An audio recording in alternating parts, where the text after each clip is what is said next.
SmackDown was taped last week in Denver, Colorado, and this was due to the American Thanksgiving being on the day prior.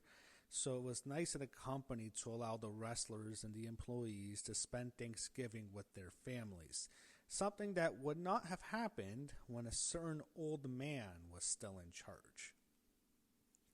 Now, as this was just a throwaway show. Let's call it what it was. It's a Thanksgiving themed show. They kind of treated it like last month with the Halloween themed show in Utah. That was a huge flop. This wasn't that because they taped last week, and it was such a throwaway show. It felt like there was nothing happening here. It was just a show, really. The Survivor Series the night after. Everyone's going to forget about the show in less than 24 hours. Survivor Series is a huge hit. They've sold over 40,000 tickets now, so this was just a throwaway show, not much to a tape show. And it's Thanksgiving. You're not going to have that much of an audience. You have a lot of competition also with football and college football, so they didn't care that much, but it wasn't much of a show. I'll be honest, I even skipped through a lot of it. Some of the matches I had to fast forward just because I was not that interested. So I have to say. But they did release today an all-female version of a WrestleMania 42 promo. It was similar to the one with the men, and that was a casino theme. This one's a restaurant theme in Las Vegas. You have a whole bunch of women in a restaurant sitting on the table together as they hype up WrestleMania 42. So we saw Rhea Ripley, Jade Cargill, Becky Lynch, Io Sky, Charlotte Flair, and Tiffany Stratton all in the promo. There were some people upset that some of their favorites weren't featured. There was a lot of angry Liv Morgan fans. She hasn't been on TV since the summer, so what do you expect? No Bianca Belair, even though she's a top star. But again, she's been out since WrestleMania, and I'm not sure when she's ever going to come back. There's people upset, but I kind of felt like they did the whole promo because there was people mad that when they did the first WrestleMania 42 promo, it was just men, there was no Roman. So it kind of seemed like they were just trying to appease them. But I didn't mind it. It was a good promo, I still thought. Now, I had to mention this. Since they taped the last two SmackDown shows in Denver, I wanted to bring up the now infamous SmackDown show that took place 2 years ago in 2023 that was also in Denver.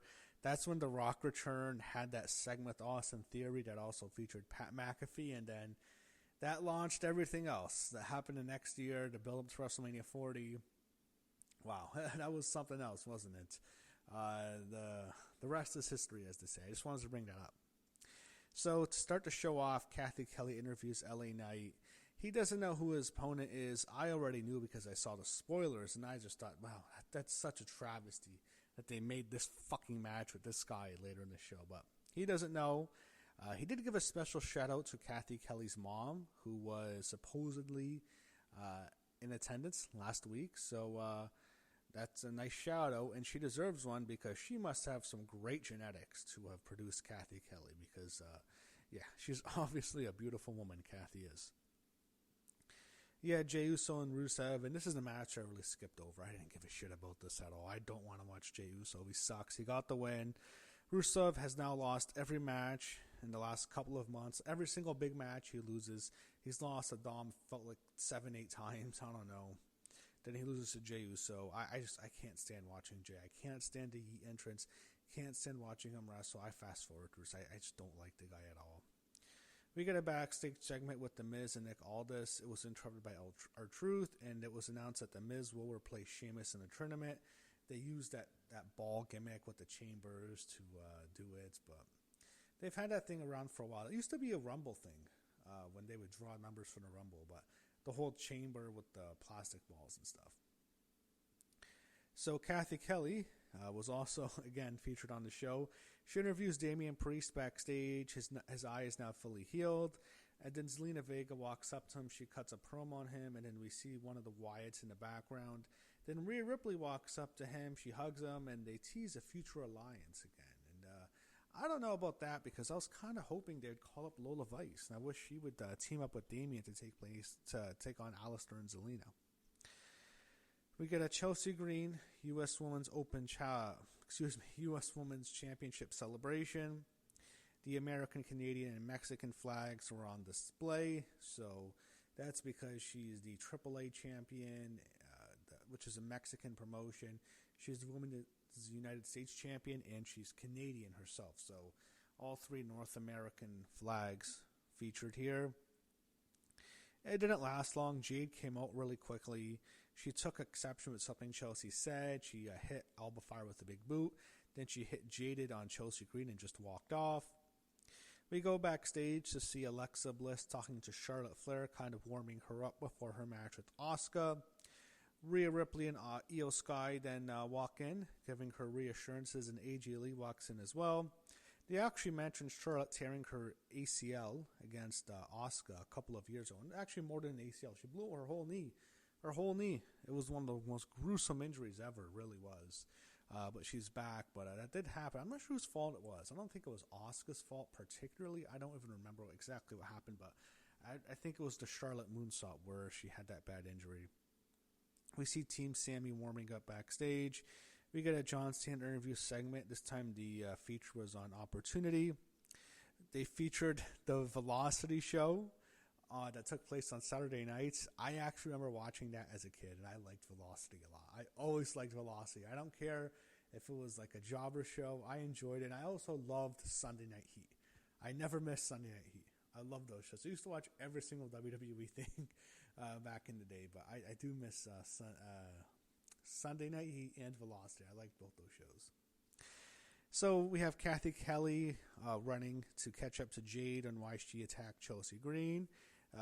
Jade cuts a quick promo, not much there. And then she bumps into B-Fab. B-Fab's too afraid to do anything. And then Mishin teases a match with Jade after she leaves. We saw lots of Kathy Kelly tonight, and that was definitely a treat. That was like a Thanksgiving dessert, if you will, something we look forward to seeing, even though the show kind of sucks.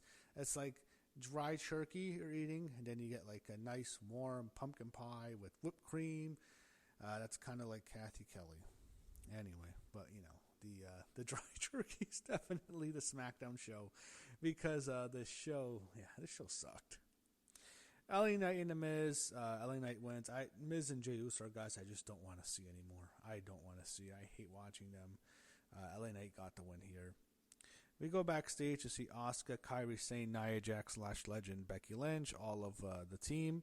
Backstage, Becky is she's like acting as the leader, but Nia cuts her off and says, tonight's about Asuka. Then he had Asuka cut a brief promo mocking Charlotte for her knee injury that she caused a couple of years ago. We get a Solo Sikoa video promo, and then Kathy Kelly interviewed Ilya Dragunov backstage. Ciampa walks up to him, holds up Axiom's mask that he still has. He wants a U.S. title shot.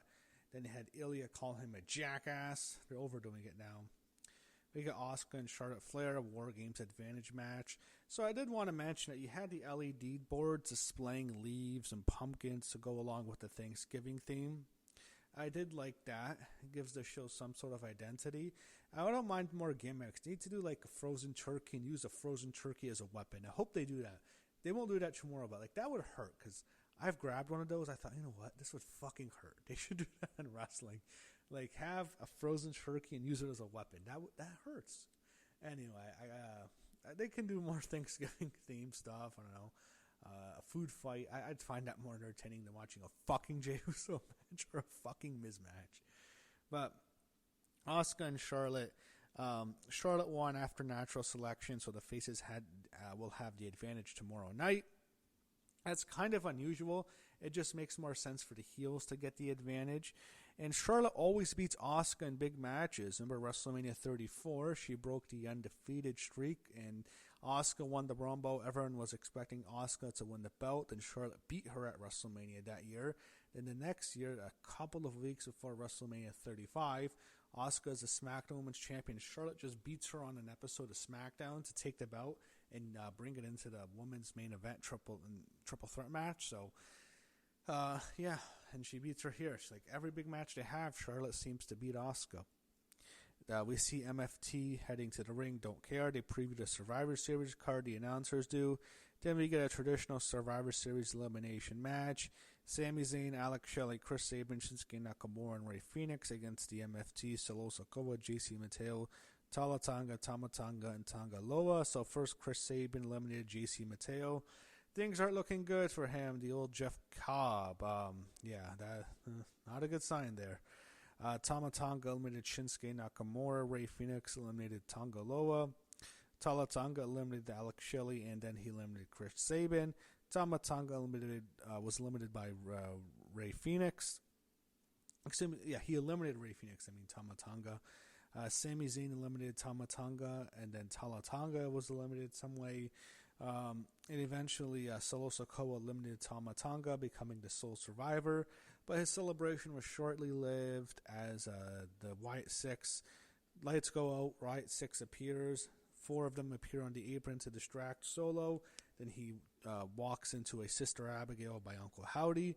That's how SmackDown ended. Unfortunately, the Wyatt Six will continue to feud with the MFT. I'm just glad that wasn't the War Games match, because there's people afraid that would be the War Games match.